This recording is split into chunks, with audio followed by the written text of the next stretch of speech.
Hey friend, it's been a while. Yet here we are in 2025. We made it. And whoa, this year has started off with a real bang, hasn't it? I mean, so much has changed since the last time you and I chatted. Oh, and by the way, if you hear some squeaking, my chair is really on the fritz, and I'm going to say that that's okay. I don't really care. Now you know what it is. Let's not let it bother us, right? Okay, so this video is all about you granting yourself permission as an over 40 content creator. But first, let's catch up a little bit because I think that my experiences that happened towards the end of the year are really influencing what I have on this list for you today. So let's start with a little catch up and then we'll jump into the 6 things that you're actually allowed to do as a content creator over 40 that no one has given you permission to do until right now, till today. Okay, first things first, let's address the elephant in the room. And I don't know if you guys can see the elephant in the room, but for me, the elephant in the room is that I have actually quit my full-time job. And at the beginning of December, my boss and I made the decision that moving forward with my other projects and endeavors was best for both of us. And so I have officially left that lead coaching position. And I am now in my own business yet again. And so I'm really happy to be here because I feel most comfortable in entrepreneurship. I've had my own business since 2009. I started as a makeup artist, which you probably already know. If not, now you know. And for 2 years, I was working full-time jobs. I'm going to say jobs because there were 2 before this past year where I was only working 1. And those jobs really helped me get my life back in order after the close of my business in 2022. So here we are, 2025. I'm an entrepreneur again.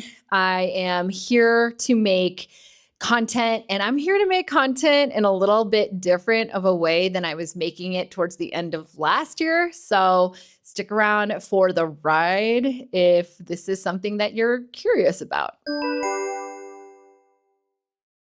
If you are one of my subscribers in the US or really anywhere in the world, and if you're in the world of content creation, then you likely know that TikTok went dark for, I think it was like 12 hours. I don't know exactly, but I just want to address the TikTok ban for a moment here while it's fresh and new in everybody's mind, and while we can even talk about what's been going on in the social media world or the world of content creation.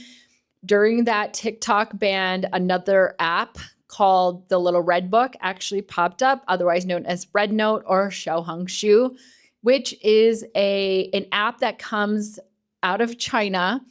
And the content on there, because I did have to take a look, I couldn't not download the app and not discover what was going on that app. The content there is really beautiful, really aspirational. I've actually learned some things about content creation on that app, and I've only probably been on that app for a little less than a week. So anyways, I'm still on TikTok, and I will be creating more content for TikTok, but I'll also be creating content for Xiaohongshu and here on YouTube as well.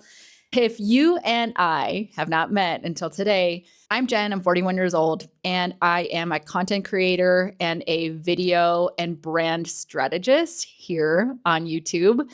And I want to help you figure out your best strategy and the best process that you could follow in order to build your content creator career or your video presence here on YouTube or other social medias in a way that 40 and ups do it, right? We don't have to follow the way that the youngins are doing it.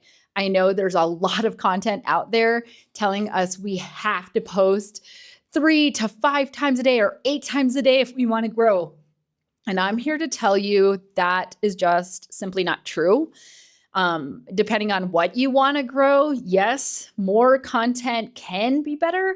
But if the content is not quality, then it's really not even worth it. I hate to say, there's no such thing as like, oh, I just put out a bunch of content and suddenly one of my pieces of content went viral. It's like there's some thought that has to go into creating that piece of content. And it's not anything that should be nerve-wracking or stressful. It gets to be fun. It gets to be a process and a strategy that actually fits you, your lifestyle, the way that you work. And that's what we're here on my channel to do. Okay, so without further ado, let's jump into the 6 things that I want to help you give permission to yourself to do that no one else is giving you the permission to do here in the YouTube space or the content creation space as an over 40 content creator. Okay. Number 1, you are allowed to take a break. And I am saying it like this because I'm partially saying it to myself, because if you've been following me, then you know that I was on a roll with posting 3 times a week for a few months straight. And I will tell you this, what happened during those months while I was like pumping out content and really getting on a roll with my process, it felt really good. And also, I got super addicted to checking my analytics on YouTube Studio to the point where it started affecting not only my self-esteem, but the way that I was pushing myself to work, even if I didn't have the energy, even through being sick or not having the capacity to add this to my already full-time schedule. So I'm here to tell you, I took an almost 2 full month break here on YouTube, and my stats kept on growing, meaning my subscribers kept on growing. The money that I was getting from YouTube AdSense continued to come in, and nothing crashed and burned, right? Like my channel did not become obsolete or dead because I took a break. And I attribute that to me building a really solid base with the type of content that I put out here on YouTube. And with the resurgence, I will say, of Gen Xers and elder millennials watching YouTube and getting onto YouTube, wondering how to build their own content creation careers.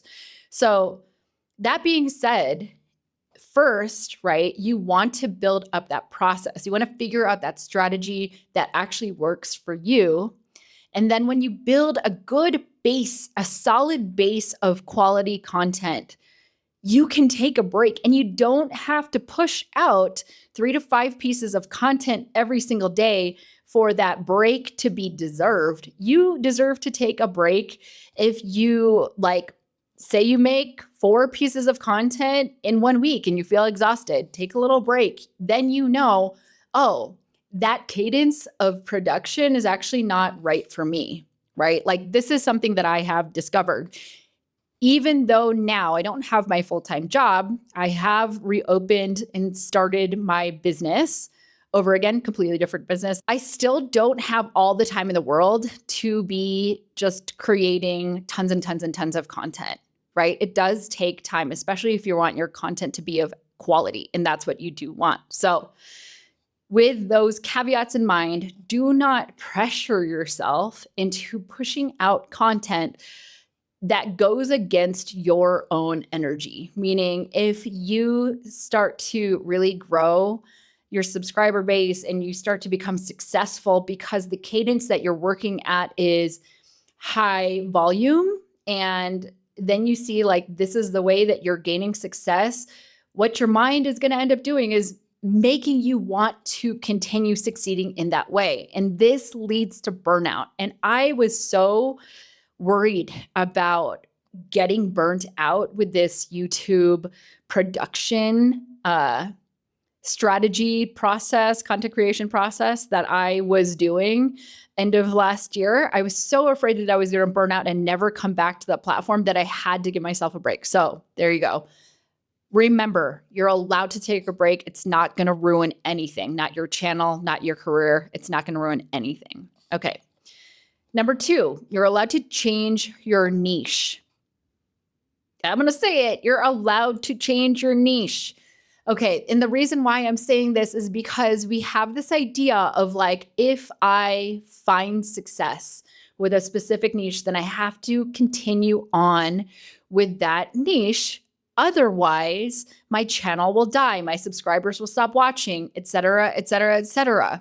And sure, it might be like an ideal, lofty idea for you to pick one niche and stick with that niche and forevermore continue making videos for that one niche. But it's not realistic because we are human beings with a lot of choices and a lot of different interests. And really, if you build your channel based on you build your personal brand based on who you are, then your subscribers who have found your channel and found you because of your personality, how they feel when they watch you, they're going to continue watching you beyond whatever niche it was that you started with and whatever niche it is that you end with. Okay. So you're allowed to change your niche. Number 3, you are allowed to be cringy. You're allowed to be really, really bad at this. Not only especially in the beginning, but throughout the entire content creation journey. And I'm saying this because who is judging us at first but ourselves, right? You can allow yourself to show up in a way. As a matter of fact, I challenge you to show up in a way that is cringy and let yourself post it. Do not save it in drafts. Do not never edit and post that video. Let yourself show up as cringy and bad in the beginning. You don't have to talk like you've been doing this your entire life in front of a camera. You can trip on your words. You can say really bad dad jokes. You can be as cheesy as you want to be. In fact, I encourage it, okay? Because something about it is very humanizing and very connecting for us, right? And I'm speaking specifically to us over 40 content creators. I know I have some younger content creators who watch me. And like I said in the comments, you're welcome here. But I'm speaking specifically to you. Why? Because we were not brought up with cameras in our face, right? It is a foreign object to us. It's not to Gen Z. That's why Gen Z can pick up their phones and make a whole TikTok with them sobbing into the camera about a breakup that just happened 10 minutes ago. It is not our first instinct to grab our cameras at every single important life event that comes upon us, right? So for us, becoming vulnerable and just talking directly to the camera and having it actually feel natural is not going to be a natural process for us in the beginning. And maybe towards the end even. It might never feel natural to you, and that is okay. Let yourself do it anyway. Who cares if it's cringy?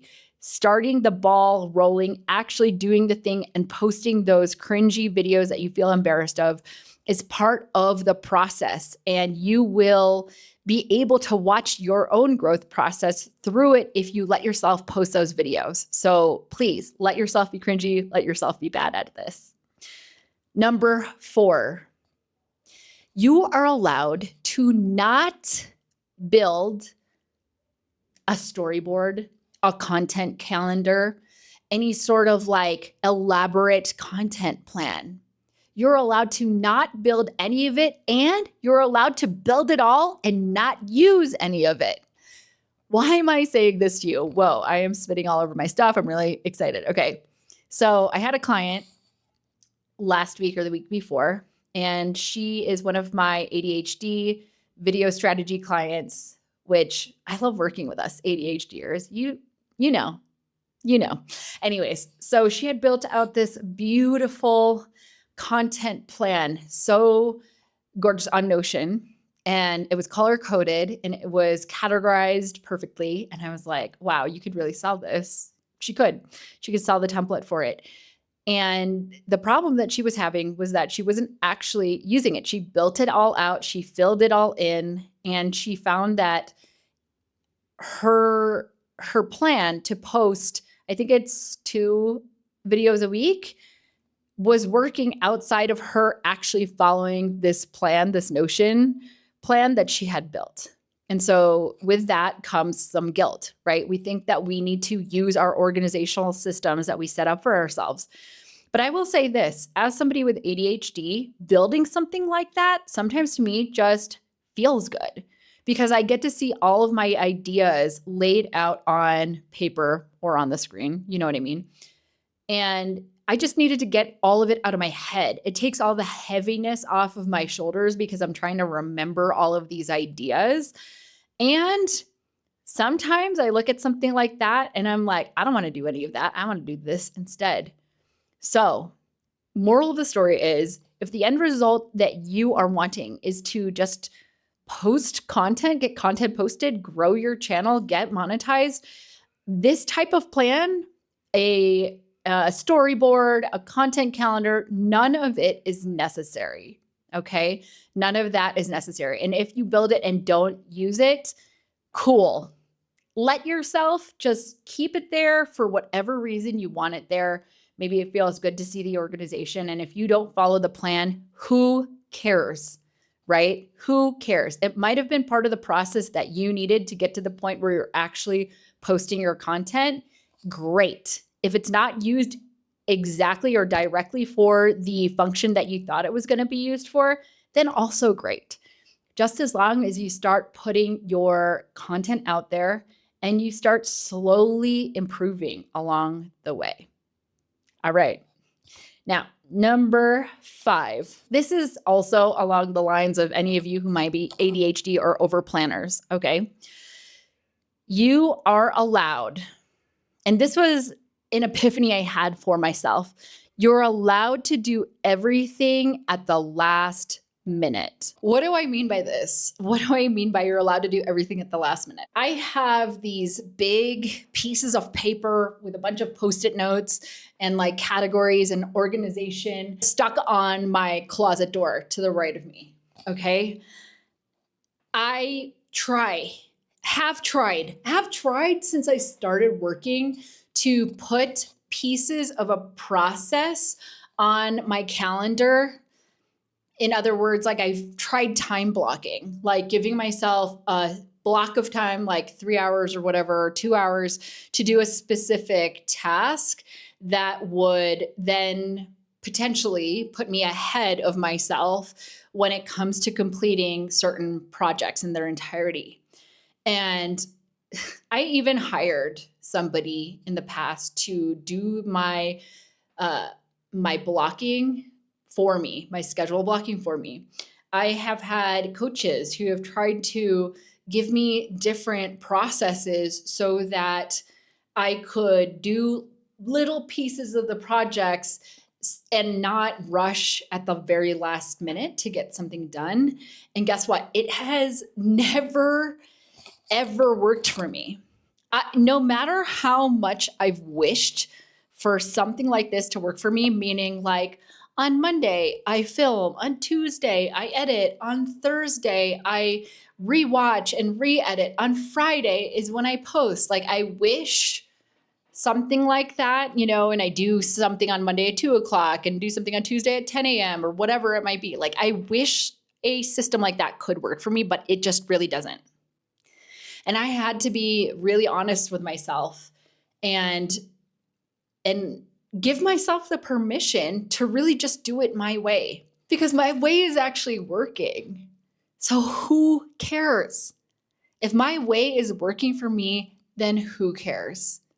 Right? Like I'm allowed to come up with a video idea, film it, edit it, and post it all on the same day or schedule it for posting all on the same day. I'm allowed to do that. So why have I been trying to figure out a different way that works for other people, generally neurotypicals? Like, why am I trying to emulate something that I have never been and am currently not? I finally figured out that I just work best letting myself do things last minute, and that gets to be okay. If you're not a last minute person, if that freaks you out too much, then please do it your way. But this tip, this permission that I'm giving myself to do projects at the last minute actually works really, really well for me. The quality of what I'm doing does not go down. And in fact, it goes up And I am proud of myself for that. And the quality of the services and the products that I deliver to clients, my clients are happy with what they're being delivered. So if it were a problem, if it were hindering the quality of what I was doing for myself or for others, and I'd probably search harder, try to figure out another system that actually works. But this system, as of right now, it works for me. And so be it. I'm going to let it. Okay. And the very last permission that you can give yourself that no one's given you yet is to play, experiment, and find your own process. You are going to find a lot of content calendar templates. You're going to find a lot of courses on how to do your YouTube channel, your career in content creation and monetization. And that's awesome, especially to get a base knowledge of everything that you need to do in order to just get this ball rolling. Great. But caveat, right? Like what you're eventually going to have to figure out is what your process is. What strategy works for you, not because it has worked for others, but because you can become consistent at it. If you can figure that piece of the puzzle out, how does your process of content creation fit into your work week or fit into your spare time after work week? If you can figure out a strategy of the way that you make thumbnails and name your videos and plug in the SEO, if you can figure out exactly what works for you, it is going to be the easiest time creating content, posting content, growing your communities online. So highly suggest if you ever do buy a course that's teaching a strategy, a process, a system, take it with a grain of salt. Learn what you need to learn and then evaluate based on you, based on your energy, based on your capacity, based on how you want to do it, because there's no wrong way to do it. There is no wrong way to do it as long as you're doing it. And it took me a minute to figure that one out. And so this is all I have to say in this first video back for 2025. I am so excited for the content that I'm going to be making this year. I'm so grateful for you to continue on with me, even though I did take that break. And so if you're looking forward to learning more tips like this, strategies that actually work for you, how to build yourself a process that doesn't burn you out, then you're in the right place. And I'm looking forward to seeing you next time.